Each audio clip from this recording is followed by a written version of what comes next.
خالد احمد صاحب علاقے بھر کی باروب شخصیت تھے۔ گاؤں کی آدھی اراضی کے مالک تھے۔ گاؤں میں ان کے 2 بڑے باغ بھی تھے جس میں طرح طرح کے پھلدار درخت تھے۔ اللہ نے انہیں دنیا کی ہر نعمت سے نوازا تھا، مگر ان کی کوئی اولاد نرینہ نہ تھی۔ باغ کے علاوہ دور تک بکھرے کھیت ہیں، ہر قسم کی پیداوار عروج پر تھی اور اس زمین سے ہر قسم کی ضرورت زندگی انہیں میسر تھی۔ اس زمانے میں انگریزوں کا راج تھا، لیکن مسلمان اور خاص کر گاؤں میں انگریزی پڑھنا پسند نہیں کرتے تھے۔ عورتوں کو تو پڑھانے کا رواج ہی نہیں تھا، انہیں صرف ناظرہ قرآن اور نماز کی تعلیم دی جاتی تھی۔ گاؤں اچھا خاصا بڑا تھا، لیکن نہ تو وہاں لڑکوں کے لیے کوئی اسکول تھا اور نہ شفا خانہ۔ بہت حالات خراب ہوتی تو پھر بھی عورت کو علاج کے لیے شہر نہیں لے جایا جاتا تھا، کیونکہ نہ تو سڑک تھی نہ ٹرانسپورٹ کا کچھ انتظام تھا۔ بیل گاڑی پر سفر بہت لمبا ہو جاتا ہے اور مریض راستے میں ہی دم توڑ دیتا۔ احمد صاحب اس گاؤں میں اہل و عیال کے ساتھ رہتے تھے۔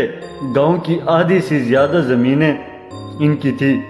ان کی اولاد میں صرف لڑکیاں ہی لڑکیاں تھیں۔ ان کی 6 بیٹیاں پیدا ہوئی، لیکن 2 3 سال کی ہو کر وفات پا گئیں۔ اب صرف 2 بیٹیاں بچی تھیں، ایک 15 سال کی اور دوسری 9 سال کی۔ انہوں نے بھی اپنی لڑکیوں کو صرف گرداری کی تعلیم دلوائی تھی۔ ان کے خیال میں لڑکیوں کو پڑھانا کوئی مناسب بات نہیں تھی۔ اب وہ بڑی لڑکی کے رشتے کی تلاش میں تھے، لیکن جب کوئی رشتہ آتا وہ چھوٹی کو پسند کرتے، حالانکہ وہ ابھی صرف 9 سال کی تھی، اس لیے رشتہ رد کر دیا جاتا۔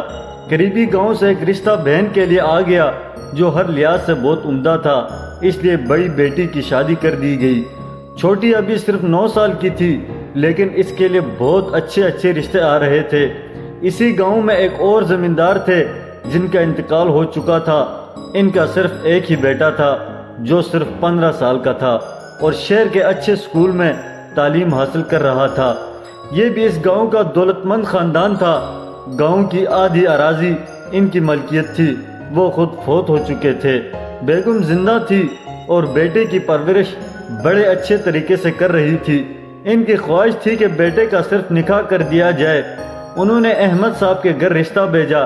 رشتہ مناسب تھا اور صرف نکاح کی بات تھی، اس لیے قبول کر لیا گیا۔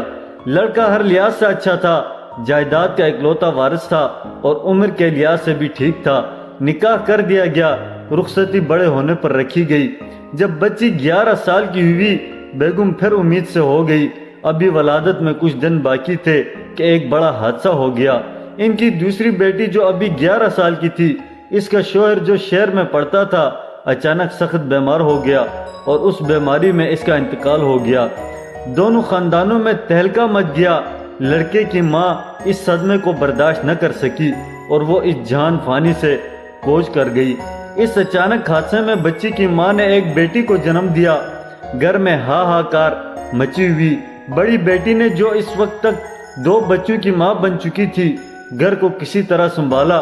پورے خاندان کو یہ صدمہ تھا کہ اتنی چھوٹی بچی پوری زندگی کیسے گزارے گی، کیونکہ ان کے خاندان میں دوسری شادی معیوب سمجھی جاتی تھی۔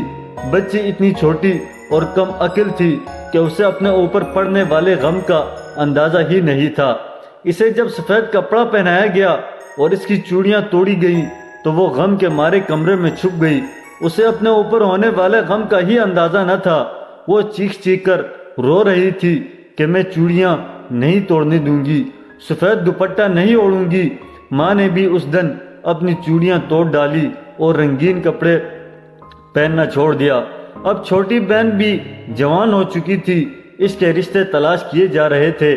جلد ہی ایک بہت بڑے اور پڑھے لکھے خاندان میں اس کا رشتہ طے ہو گیا۔ لڑکے کے والد خود لندن سے پڑھے ہوئے بیرسٹر تھے۔ انہوں نے اپنے بیٹوں کو بھی بہت اچھی اور اعلیٰ تعلیم دلوائی تھی۔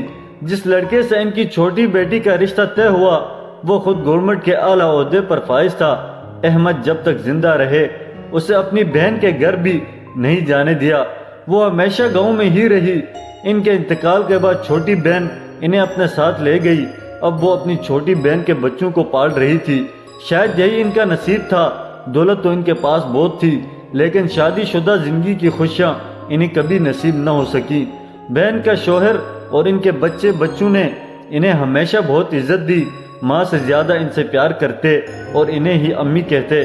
تقریباً 90 سال کی عمر میں ان کا انتقال 1975 میں ہوا اور وہ بہن کے گھر سے ہی اپنے ابدی گھر کو روانہ ہوئی۔